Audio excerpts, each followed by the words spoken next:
Bonjour. Aujourd'hui, je viens vous parler de l'intimidation envers les gens atteints de déficience intellectuelle. Premièrement, l'intimidation a trois volets. L'intimidateur, l'intimidé et l'intimidateur victime. En effet, Monsieur L. Lessard nous dit dans son étude exploratoire du lien entre l'estime de soi, l'image corporelle et l'intimidation chez des jeunes adultes présentant une déficience intellectuelle que quelqu'un atteint de déficience intellectuelle a plus de chances d'être intimidé que quelqu'un qui ne l'est pas. Mais, en ce qui concerne la perpétration de l'intimidation, ils ont au même pourcentage de chances l'un que l'autre d'intimider. En d'autres mots, quelqu'un qui est atteint de déficience intellectuelle intimide autant que quelqu'un qui n'est pas atteint de déficience intellectuelle.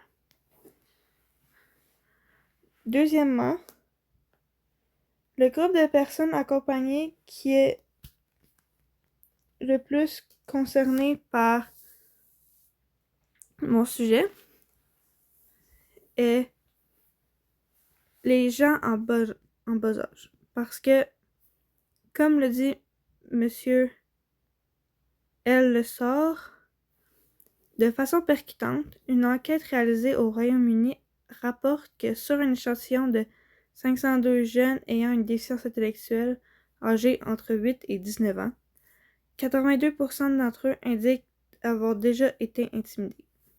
Dans cette citation, nous pouvons voir que c'est beaucoup en jeunes âges que les gens vivant de la déficience intellectuelle se font intimider. Troisièmement, un facteur de protection en lien avec l'intimidation serait le soutien familial. Puisque lorsqu'on peut faire confiance à notre famille, on peut leur dire tout ce qui se passe dans nos vies et on sait qu'ils vont pas nous aider sur ce qui se passe. Alors, si les gens en déficience intellectuelle se font intimider et qu'ils peuvent parler avec leurs parents de ça, ils pourront trouver une façon que ça s'arrête. Un deuxième facteur de protection serait le soutien social. Parce que s'il est entouré de gens de son âge et qu'il n'est pas seul, il y a moins de risque de se faire intimider puisque le soutien social est aussi un facteur de risque. Mon premier facteur de risque, qui est souvent quand les gens sont seuls, qui n'ont pas vraiment d'amis, les autres les trouvent bizarres. Alors souvent, ils sont plus propices à se faire intimider.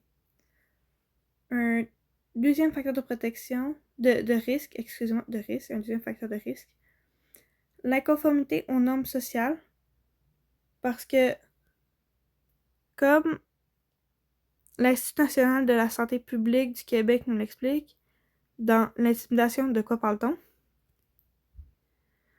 Certaines normes sociales pouvant contribuer à renforcer les stéréotypes et des préjugés peuvent être à la base de la situation d'intimidation. Par exemple, chacun d'entre nous en a notre idée de ce qui est normal, et souvent les gens qui rentrent pas dans cette catégorie, les autres gens les trouvent bizarres et ils sont plus propices à se faire intimider. Quatrièmement, un besoin de la personne étant intimidée serait un besoin de sécurité. Parce que quand tu te fais intimider tous les jours, tu te sens plus en sécurité dans ton milieu. Alors, il aurait besoin de sécurité. Un deuxième besoin serait le besoin d'explication. Parce que quand tu te sens mal, des fois, tu sais pas pourquoi. Et quelqu'un atteint de déficience intellectuelle, des fois, ne sait pas c'est quoi l'intimidation. Et si on leur explique, ils sauront pas que c'est négatif de se faire intimider. Ils ne sauront pas que c'est pas bien pour eux. Après ça, un besoin de la famille serait un besoin de ressources. Parce que il n'y a pas tout le monde qui sait quoi faire pour aider quelqu'un vivant d'intimidation. Et avoir des ressources peut l'aider à aider son enfant, son frère, sa soeur vivant d'intimidation. Un autre besoin de la famille pourrait être un besoin de soutien. Parce que des fois, on se rend pas compte, mais quand quelqu'un d'autre vit quelque chose de négatif, ça nous affecte. Surtout quand t'es un parent envers ton enfant. Si ton enfant va pas bien, il se sent pas bien, il se fait intimider, ben t'as l'impression que c'est ta faute parce que t'es son parent, t'as envie qu'il aille bien. Alors si on peut leur donner un soutien envers ça, ça pourrait les aider à mieux aider leur enfant. Comme ça, leur enfant se retrouve avec plus de soutien que pas assez. Pour terminer, une ressource qui pourrait aider une personne vivant de la déficience intellectuelle serait l'application mobile Plus Fort. Plus Fort est une application mobile qui aide les gens, peu importe qui, atteints d'intimidation, à comprendre ce qui se passe et à baisser leur taux d'intimidation.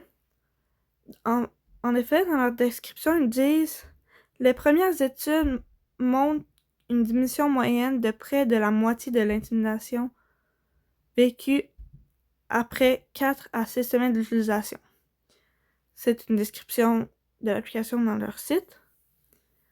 Et l'application utilise des pictogrammes qui pourraient aider vraiment beaucoup la personne en déficience intellectuelle, puisque des fois des longues phrases c'est difficile.